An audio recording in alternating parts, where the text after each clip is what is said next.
pandemia do coronavírus gerou impactos no mundo do trabalho, isso não só aqui no Brasil, mas na maioria dos países. E para conversar a respeito, vamos fazer contato agora com Walter Sanches, secretário-geral do Industrial Global Union. Bom dia, Walter. Bom dia, Glauco. Aqui já é boa tarde, né? Mas bom dia aí para todos os ouvintes da Rádio Brasil Atual. É verdade, só para confirmar, você está em Genebra. Genebra, na Suíça. Walter, olha, a gente teve aqui o relatório da Organização Internacional do Trabalho, a OIT, falando que o impacto da pandemia no mercado de trabalho global ele foi maior do que o estimado. Antes, a estimativa dava conta de uma baixa de 10,7% das horas de trabalho no segundo trimestre de 2020, e essa queda, na verdade, foi de 14%, mostrando aí um cenário muito afetado por conta da pandemia. Como é que você vê esse panorama e a partir de agora o grande desafio é como recuperar a estrutura do mundo do trabalho depois da pandemia, Walter?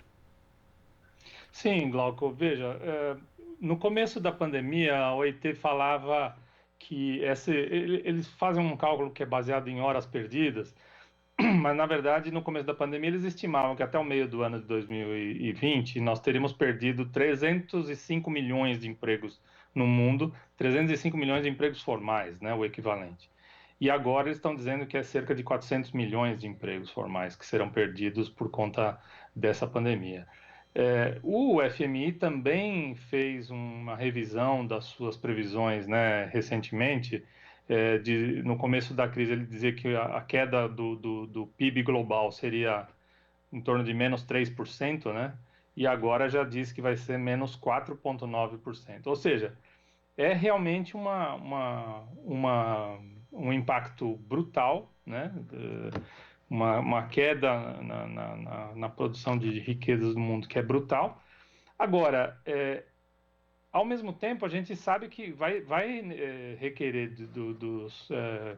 dos agentes políticos globais, da governança global, medidas de força para poder fazer uma recuperação. E as medidas são fáceis, vamos dizer, é fácil falar, né? Mas relativamente fácil, porque se nós olharmos esse período, esses 3 a 4 meses de mais agudos da pandemia global, os bilionários do planeta aumentaram suas fortunas em cerca de 2 trilhões de dólares. Só nos Estados Unidos foram cerca de 500 milhões de dólares a mais. Ou seja, enquanto nos Estados Unidos, por exemplo, enquanto 40 milhões de pessoas foram para o desemprego, né, a mais do que estava, 500 bilhões a mais de dólares para esses bilionários. Então, uma série de sindicatos globais vem falando, uma série de outras organizações, como a Oxfam, por exemplo, que mede a questão da desigualdade, fala de criarmos uma taxa global, um imposto global sobre grandes fortunas, né? Welfare tax. Ou também uma taxa sobre digital tax, né? Uma taxa sobre a economia digital. Na verdade, se você olhar, são a mesma, né? Porque se você olhar entre os 10 maiores bilionários do mundo, 6 ou 7 deles vêm da economia digital. Então, são esses que, especialmente agora que todo mundo só se fala via web, né? Porque é a única maneira para contornar o isolamento, os confinamentos, os lockdown, etc. Essas empresas estão lucrando excessivamente, ou seja, recursos que estão sendo drenados do conjunto da sociedade para pouco número de empresas, e agora o foco dos sindicatos globais é em medidas globais, porque não é suficiente o grau que os sindicatos têm de negociação direta com patrões, né? Mas também precisam negociar com governos, né? O setor público precisa ser recuperado, né? Investimento em infraestrutura, e esse é o caminho para a recuperação global. Não vai ser simples, mas se não tiver uma fonte de financiamento disso, e que seja das grandes fortunas, não vai ser mais difícil ainda. É importante ressaltar esse aspecto, Walter, porque às vezes as pessoas pensam, poxa, mas todo mundo está perdendo dinheiro durante a pandemia. E você falando, lembrei aqui do fundador da Amazon, Jeff Bezos, que aumentou a sua fortuna em 24 bilhões de dólares num período de 4 meses aí de janeiro a abril, já no período da pandemia, enquanto nos Estados Unidos ele se recusava a pagar ali o salário mínimo por hora dos trabalhadores, principalmente pessoal de depósito, de armazenagem, depois acabou pagando, dada a pressão não só dos trabalhadores, mas também de segmentos políticos nos Estados Unidos. Ou seja, é muito importante que as pessoas saibam que tem gente ganhando muito dinheiro e essas pessoas, essas empresas, esses conglomerados têm que pagar, aí tem que dar sua parte justamente na recuperação desse mercado de trabalho, Walter. É isso, basicamente, Glauco. Quando dizem, né, a gente viu muita gente falando assim, estamos todos no mesmo barco da pandemia. Não, estamos mesmo na mesma tempestade, né, no mesmo furacão. Só que uns têm barco, uns têm terra firme, outros têm um salva-vidas meia boca e outros estão nadando no meio da. Então muitos estão tentando nadar, né? Na verdade, e esse é um mecanismo perverso da pandemia, porque a desigualdade não foi inventada pelo coronavírus, né? A desigualdade já vinha sendo o problema do planeta, né? E que essa crise que nós vivemos agora, que vem, né, para se somar à emergência ambiental, à emergência social, ela só aprofundou as desigualdades. Então, o caminho para a recuperação, inclusive da capacidade dos estados de ter política industrial, de recuperar os serviços públicos, a infraestrutura e, portanto, voltar a poder gerar empregos, atrair investimentos externos, significa que ela vai ter que ter uma fonte de financiamento e é de quem está ganhando, enquanto milhões, bilhões de pessoas no planeta estão perdendo. E quando a gente fala em desigualdade, a gente lembra logo da América Latina, que tem alguns dos países mais desiguais do mundo, entre eles o Brasil. E segundo a OIT, Walter, a taxa de desocupação pode aumentar entre 4 e 5 pontos percentuais, elevando o número de desempregados na região para um recorde histórico de 41 milhões de pessoas, né? Ou seja, a gente já tem um continente, uma região do mundo onde a desigualdade impera, essa desigualdade pode ser ainda maior. É necessário também olhar com mais atenção essas regiões do globo em que a desigualdade social dá as caras de uma forma mais perversa, Walter. Sim, com certeza, né? O problema da América Latina, e claro, o Brasil e a Argentina, eles jogam, enfim, proporcionalmente eles jogam um papel enorme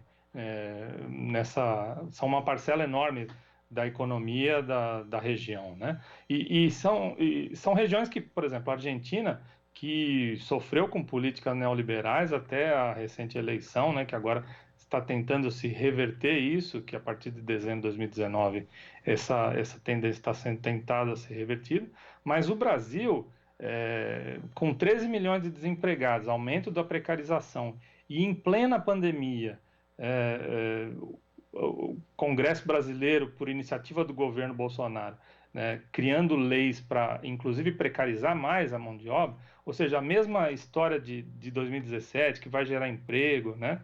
Nós, infelizmente, vemos muitos governos que estão indo nessa direção, né?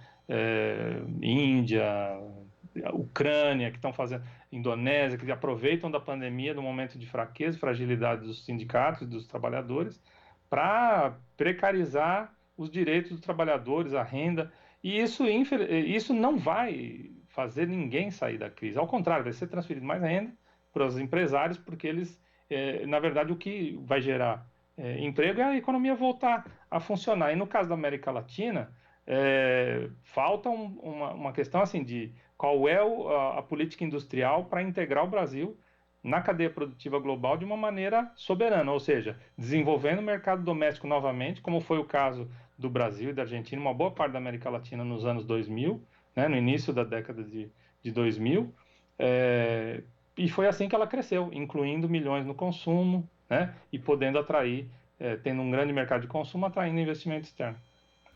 E retomando aqui também a questão do exemplo da Amazon, né, que o pessoal nos Estados Unidos conseguiu ali a garantia de alguns direitos mínimos, ainda precisa avançar bastante, mas conseguiu por conta da organização conquistar alguns desses direitos. A gente teve ontem aqui no Brasil a mobilização dos entregadores de aplicativos e entre os dias 13 e 17 de julho vamos ter uma semana de luta dos metalúrgicos e metalúrgicas contra a Covid-19 e o governo Bolsonaro. Nesse momento de pandemia de subtração de direitos trabalhistas, outras que a gente vê aqui no Brasil também com medidas provisórias nesse sentido sendo aprovadas no Congresso Nacional, a mobilização dos trabalhadores, inclusive entre categorias, é fundamental, Walter? Com certeza, é a única forma de reverter essa tendência, né? Infelizmente não há no governo Bolsonaro, nem muito menos no Congresso Nacional, com exceção da questão do apoio emergencial aí, que inclusive foi prorrogado ontem, né? Que eu soube, que foi fruto de uma pressão externa, o governo não queria fazer, ou queria fazer com valor muito inferior, não queria renovar. Com exceção dessa medida, que é uma medida contracíclica, né, para tentar impedir o ciclo de aprofundamento da recessão, mas com todos os problemas na distribuição desse recurso, todas as outras medidas que o Congresso Nacional aprovou são para precarizar direitos, para poder reduzir salários, para poder interromper salários durante a pandemia. Então, a única forma de se mobilizar é através da luta, né? E eu fico muito satisfeito de ver, né, os trabalhadores de aplicativos, né, de plataformas que a gente fala, né, que se mobilizaram no Brasil, é um exemplo para o mundo, né, porque, na verdade, são empresas que os seus lucros explodiram durante a pandemia, né, todo mundo impedido de poder fazer suas compras, ir na farmácia, receber e comprar as coisas, recebendo compras online. Então, esses trabalhadores que foram fundamentais, estão sendo fundamentais para a economia e não tem menor reconhecimento, ao contrário, as empresas aprofundaram a sua exploração nesse período. Então, é um alento para nós sabermos que mesmo eles, em tese, não sendo uma categoria profissional, porque em tese são empreendedores, né, o absurdo, né, mas que eles estão se levantando e lutando por seus direitos e merecem toda a nossa solidariedade. Tá certo, Walter. Muito obrigado pela sua participação aqui no Jornal Brasil Atual e até a próxima. Até a próxima, um bom dia para você e os ouvintes. Bom dia. Conversamos aqui com o secretário-geral do Industrial Global Union, Walter Sanches. Você está ouvindo Jornal Brasil Atual. As notícias que os outros não dão.